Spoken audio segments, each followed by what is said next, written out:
government! End impunity now! All it takes is one blow to bring down a structure of injustice, one person to light the match of change for a population.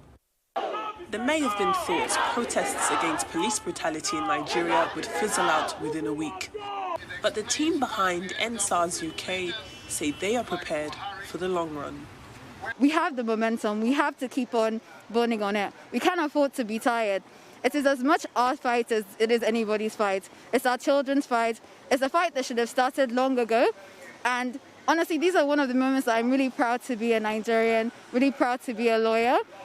So to carry that pride and also to inspire others to also come out and protest. I feel like the more we're out here protesting, the next time there's a protest, the next time we have to hold our government's accountability, the numbers will be stronger. I'm here to amplify the voices of my brothers and sisters back home, and it's really important that we also, all of us in the UK, use the privilege that we have to let Boris know that actually in Nigeria this is what they're doing to our people, and since we are all part of the Commonwealth, it's their business too. They were involved in the making of this shambolic system that we have inherited, and they must answer for it. Well, we are stood outside Downing Street. As we are all aware, number 10 Downing Street is the official residence of the British Prime Minister. That is, of course, the official residence these days of Prime Minister Boris Johnson. And just across the street from Downing Street, we've got a huge crowd of Nigerian youths who are here on another day of protesting, calling for the end of SARS, the end of SWAT, which was,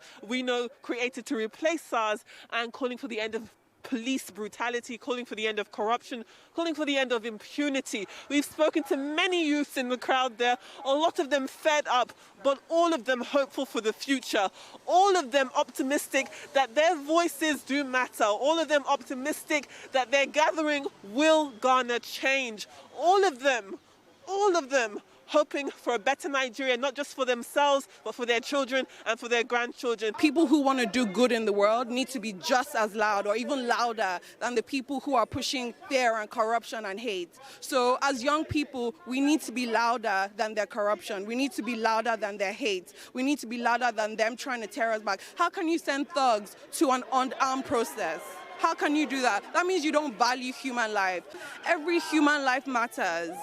Every single human life matters. And so we want to be able to give young people the opportunity where they can work hard and build a living for themselves, and they can survive and thrive because they have dreams too. People think poor people don't have dreams. Of course they have dreams, and they are worthy of making their dreams happen. So that's the Nigeria we want to see, where every young person has an opportunity, where they feel safe, where they are supported, where they're educated, and they don't have to live in suffering because no one deserves that. Every voice matters now. Every action matters, regardless if it's on social media, regardless if we're marching, regardless if we're protesting, especially because of the way Nigeria is set up. It's almost like it's set up against you and you can't really use your voice. So I think at this point it's like we're tired, and it's up to us to actually make these people listen to us. We have to be here to actually tell that truth. If we weren't here, who will know that? If we weren't making so much noise on Twitter, if we weren't sending this everywhere, who will know that? We would have thought SARS is disbanded and the problem is over, but it's far from over.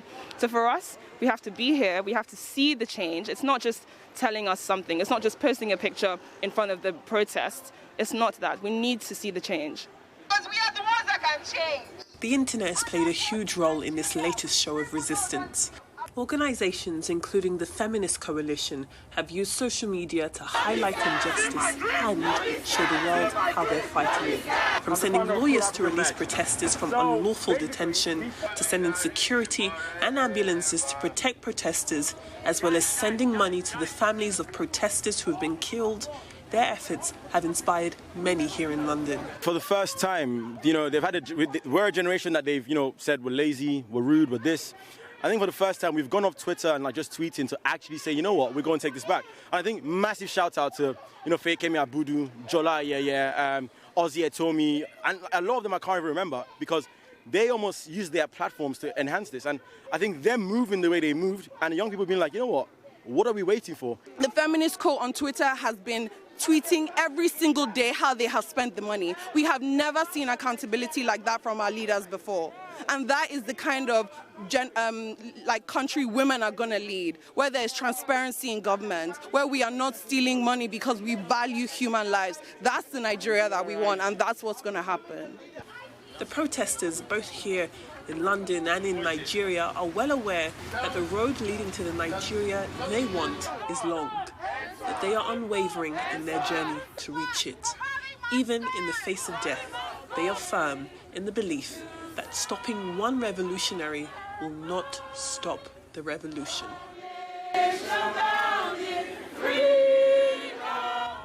Adefemi Akinsanya, Arise News, London.